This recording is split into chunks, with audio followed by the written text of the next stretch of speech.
Astonishing video. Agonizing parents. My son was screaming. You could hear the agony and the pain from the video. Attorneys calling for action. They are most definitely targeted. A sheriff defending his deputies. Racist cops and everything else. It is complete BS. And numbers now revealing how common handcuffs are in California's hallways. It's a bigger problem than just this single video. It's most definitely a crisis.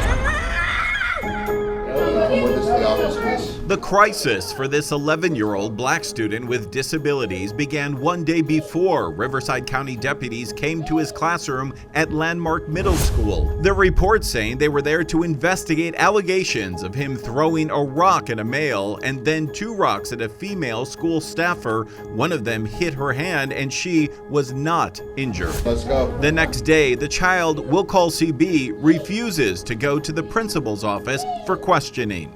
You're going to go to the office no matter what. And 28 seconds later, a struggle begins. Snatched him up out of his desk. They slammed his head to the floor.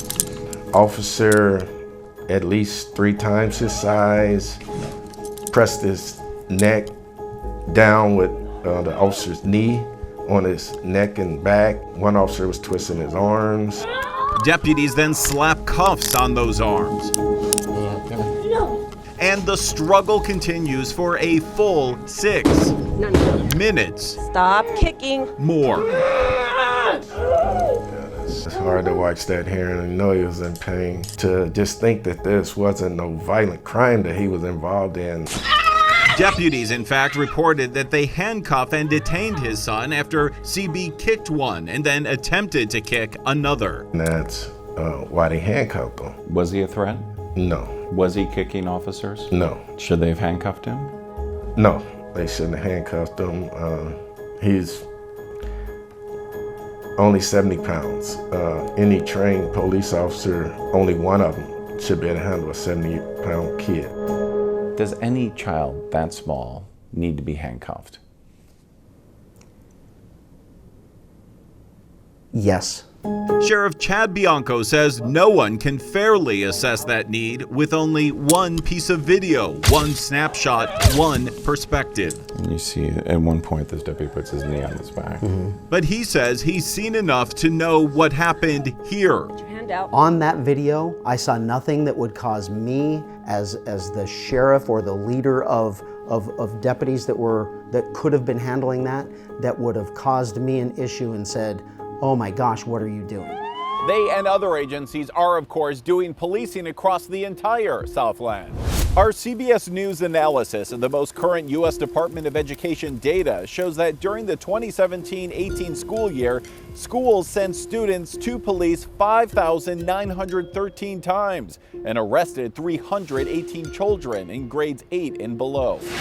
The vast majority of those were not here in the city's core, where police arrested 119 students at LAUSD schools, but in the surrounding suburbs, where police arrested even more, 199 students. In fact, the schools that tied with the highest number of arrests, 12 on each of their campuses, were suburban Marco Forster Middle in San Juan Capistrano, McFadden Intermediate in Santa Ana, and La Mesa Junior High in Santa Clarita. Closer to this case, here in Riverside County, police arrested 9 students and were called in a total of 1,747 times. And more specifically, here at Landmark Middle School, where this case actually happened, police were involved 208 times. 208 times that deputies were called in. 208. Does that number seem like a lot? Anytime that's a response, we need to address it. We need to look into why. Is there a problem at that school? No. Superintendent Martin Rex Kedziora refuses to speak about this problem.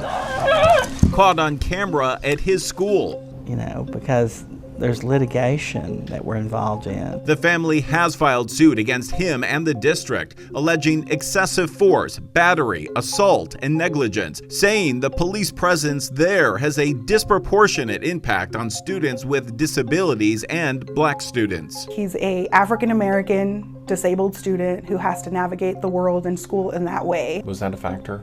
Most definitely. I mean, the statistics show that he's at much greater risk of being a recipient of this kind of harsh discipline because of those factors. Nationally, the data does show police are nearly 3.5 times more likely to arrest black children, 1.5 times more likely to arrest Hispanic students, and more than 3 times as likely to arrest students with disabilities.